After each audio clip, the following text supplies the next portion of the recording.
요한복음 21장 1절에서 14절입니다.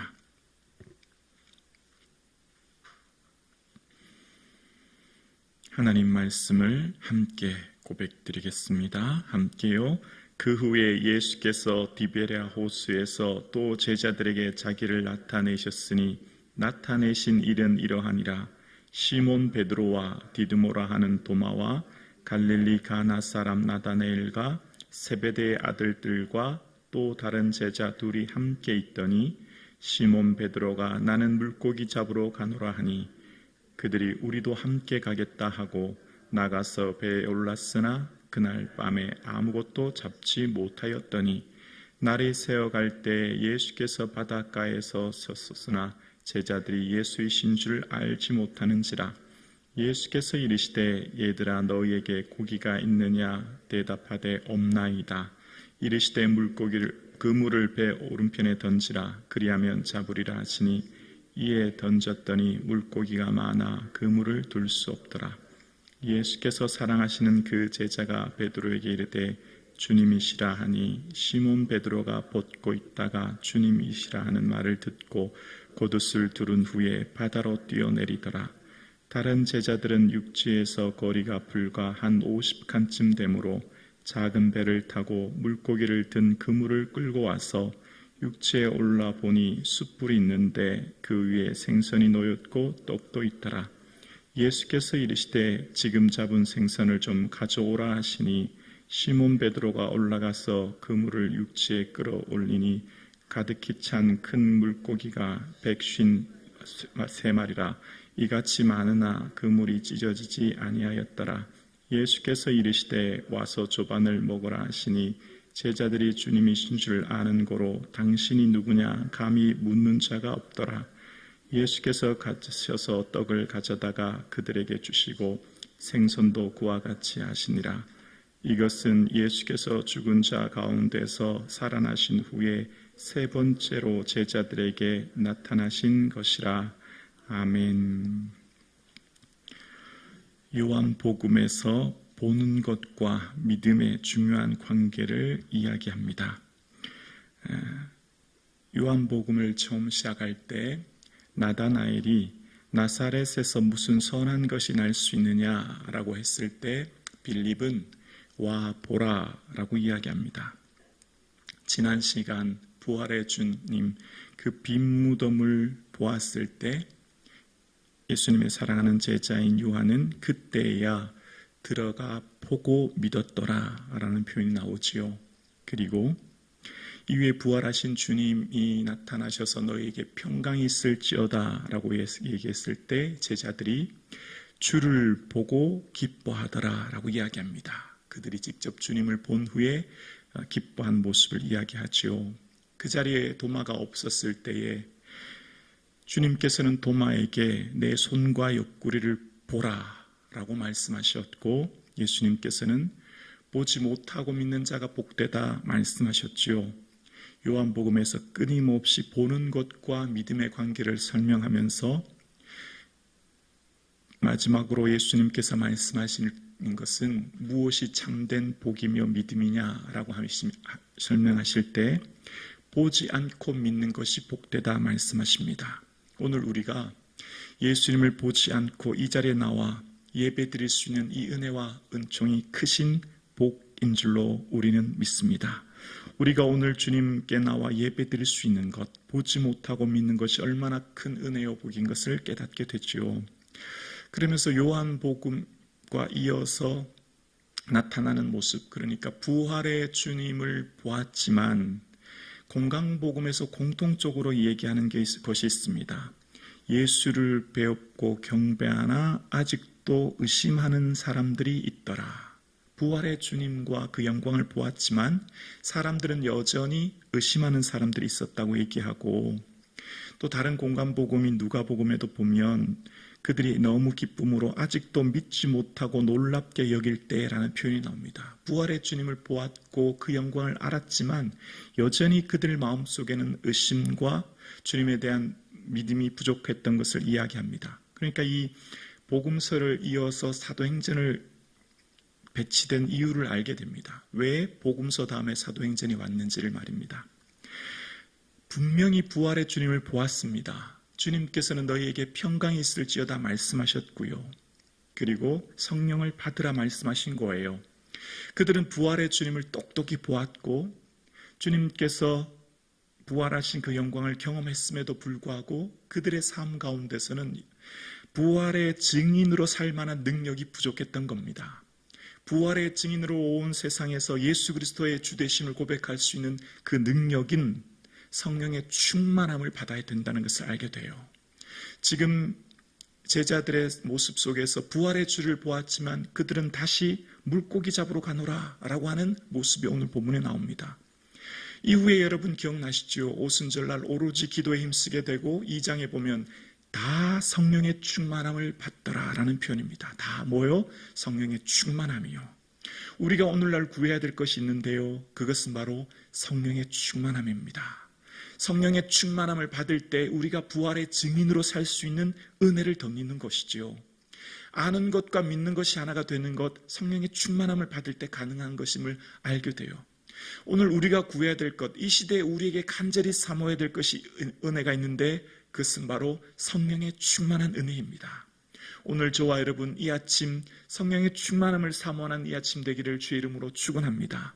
우리가 주님의 그 부활과 그 능력과 그 영광, 하나님의 말씀을 알지 못해서 행하지 못하는 게 아니라 그걸 행할 능력이 부족한 우리의 모습을 발견하지 않습니까? 그것은 내 힘과 능력이 아니라 나 주의 도움 받고자 오늘 우리가 이 아침 나왔지요. 성령의 충만함만이 우리의 삶을 힘있게 하고 우리의 삶을 증인의 삶을 살게 한다는 것을 깨닫게 되는 것입니다. 오늘 본문의 그 후에로 시작합니다.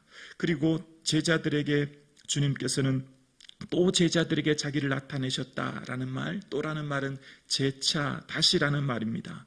7명의 제자들이 있는데 베드로가 물고기 잡으러 가노라 하실 때 그들에게 다가가셨고요.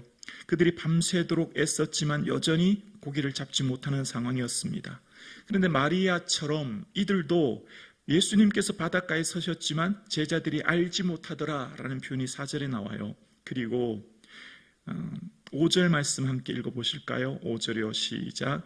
예수께서 이르시되 얘들아 너희에게 고기가 있느냐 대답하되 없나이다.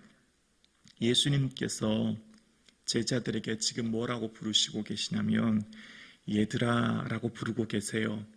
얘들아 라고 하는 이 원어의 뜻 바이디오는 어린 아이들의 이란 의미인데요. 바이디온의 복수형입니다. 어린 아이들이라는 표현인데 이것은 아직 어린 자녀들을 말할 때 이 표현을 쓰는 겁니다. 그러니까 이 단어를 어디에 썼냐면 여러분 이전 요한복음 6장에서 왕의 신하가 자신의 아이가 병들어서 예수님께 이런 얘기를 해요. 주여 내 아이가 죽기 전에 내려오소서. 기억나시죠? 그 아이란 표현이 이 바이디온이었고요. 그리고 예수님께서 이제 요한복음 16장에 보면 여자가 해산하게 되면 그때가 이르렀으므로 근심하나 아기를 낳으면 세상에서 사람 난 기쁨으로 말미암아 그 고통을 다시 기억하지 아니하느니라 라고 말씀하셨는데요. 그때 아기라는 표현이 이 바이디아 이런 단어예요. 그러니까 지금 예수님께서 제자들을 얘들아 라고 하는 표현 속에서 마치 어린 아이들처럼 부르고 있는 예수님의 모습을 보고 있는 것이죠. 제자들의 삶의 모습이 예수님 보시기에는 아직 어린아이와 같은 부활의 주께서 친히 영광을 보여주셨으나 아직 과거의 모습으로 살아가는 그들에게 예수님께서는 얘들아 라고 하는 표현 속에서 아직 어린아이와 같은 그들처럼 친밀함을 나타내는 예수님의 모습을 보게 됩니다. 오늘 우리의 삶도 어쩌면 사람들이 볼 때는 대단한 사람 같고 위대한 사람 같고 능력 있는 사람 같지만 사실 예수님 보시기에는 우리 모두는 어린아이와 같은 연약한 모습이 아닌가를 생각해 봅니다. 마치 예레미야가 나는 아이라 말할지 못했다 주님 앞에 고백했던 것처럼 우리 모두는 주님 앞에 섰을 때 내 자신이 어린아이와 같은 모습을 우리 모두는 발견하지 않습니까? 그래서 오늘 우리는 주의 은혜를 덧입고자 이 자리에 나온 것이지요. 예수님과 함께 3년 동안 다녔지만 또 부활의 주를 만났지만 그들은 여전히 어린아이와 같은 신앙의 모습, 영적인 모습으로 살아가는 그들의 모습을 안타까워하시면서 얘들아 너에게 고기가 있느냐? 질문하시는 모습 속에서 오늘 우리가 오랜 시간 신앙생활하고 오랜 시간 주님을 따르고 믿음으로 살아갔지만 또다시 돌아오는 이 사순절, 습관처럼 보내는 사순절이 아니라 나의 신앙을 점검하고 나를 돌이켜보며 주님 저는 아이와 같은 자입니다 고백할 수 있는 주의 도움을 구하는 이 아침 되기를 소원합니다. 그러면서 주님께서는 이제 그들에게 나타나셔서 과거의 기억을, 경험을 통해 과거의 기억을 새롭게 회복하게 하심으로써 그들의 믿음을 회복하시는 주님의 모습을 보게 됩니다. 주님께서는 그들에게 그물을 배 오른편에 던지라 라고 이제 6절에 이야기하지요. 이 오른편이라고 하는 것은 큰 의미가 없는 것은 뱃머리의 오른편이라고 하는 의미인데요. 그 방향이 어디냐가 뱃머리가 오른편을 말하는 것인데 그 뱃머리가 어떤 편을 방향이냐에 따라서 정해지는 것이기 때문에 상대적 개념 아닙니까? 그러니까 지금 말하고 있는 것은 이 오른편에 그물을 던지라 말씀하시면서 던졌더니 많은 그물을 잡았다고 하는 것, 순종의 의미를 나타나는 것이죠. 그러면서 이 제자들이 경험한 게 있어요. 오늘 이 사건을 통해서 베드로와 요한 그리고 야고보가 깨닫는 게 있어요. 언제냐면 여러분 누가복음 5장에서 기억나시죠? 깊은 데로 가서 그물을 던지라고 했을 때 주님 밤이 새도록 수고했지만 얻은 것이 없습니다. 그러나 말씀에 의지하여 그물을 내리겠습니다. 다 기억나시죠? 그때의 경험이 되살아나는 겁니다. 처음 부르실 때, 처음 제자들을 부르셨을 때, 그리고 그때 누가복음 5장에 보면 동업자인 야고보와 요한도 놀랐음이라 라고 얘기하는 표현이 나와요. 그때 누구가 있었냐면 베드로, 야고보, 요한이 같이 있었다는 거죠. 그러니까 그때 과거에 처음 제자들을 부르셨을 때에 주님께서 그들을 부르시고 이제 후로는 내가 사람을 취하리라 라고 하는 그 처음 사건, 처음 부르심을 기억나는 겁니다. 기억해 하는 거죠. 부활하신 주님께서 다시금 제자들을 찾아가셔서 이 사건을 통해서 첫사랑을 회복하도록, 처음 마음을 깨닫도록, 처음 그 부르심의 그 은혜를 회복하도록 그들에게 이 사건을 통해서 그들의 기억을 되살려 주시는 겁니다. 부활의 주님께서 그들 각자 물고기 잡으러 돌아갔던 그들에게 주님께서 처음 그들의 신앙을 회복하도록, 그 처음 사랑을 깨닫도록 주님께서는 이 사건을 통해서 그들의 마음을 새롭게 하시는 것을 보게 됩니다.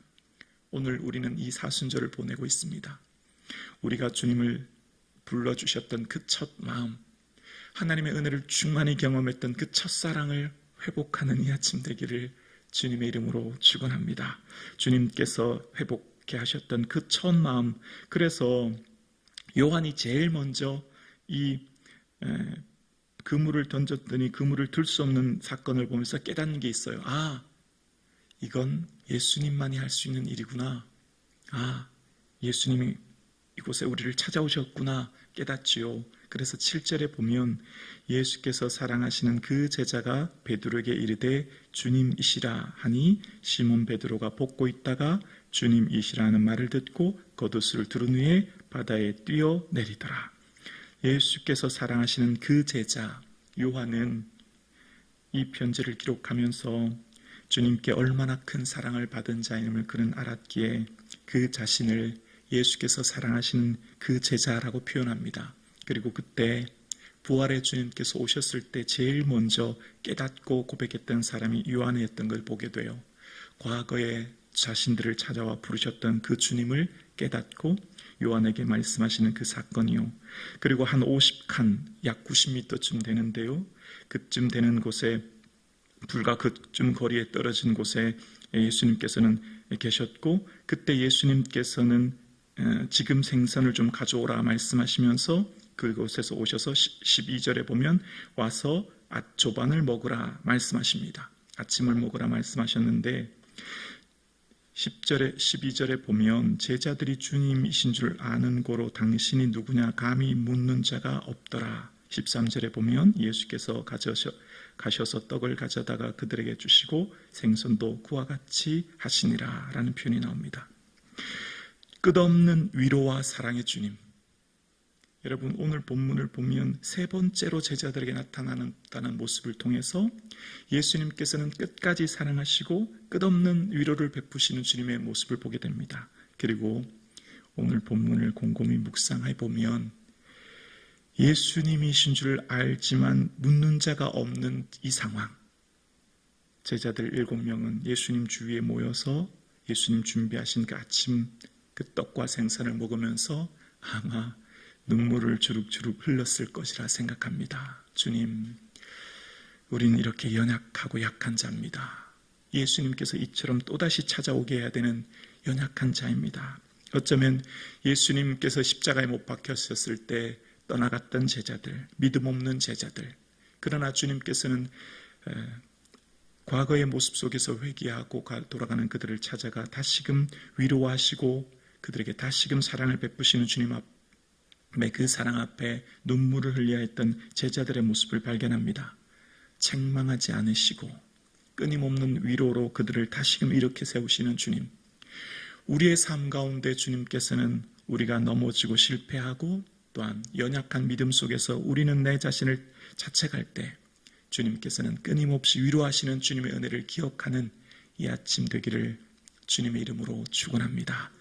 예수님께서는 끊임없이 끝까지 우리를 사랑하시고 그리고 우리에게 사랑을 베풀어 주시며 은총을 베풀어 주시는 주님, 오늘 이 아침 우리 모두가 성령의 충만한 은혜를 사모하여 그 주님의 사랑에 감사하는 거룩한 산증인이 되는 이 아침 되기를 주님의 이름으로 축원합니다.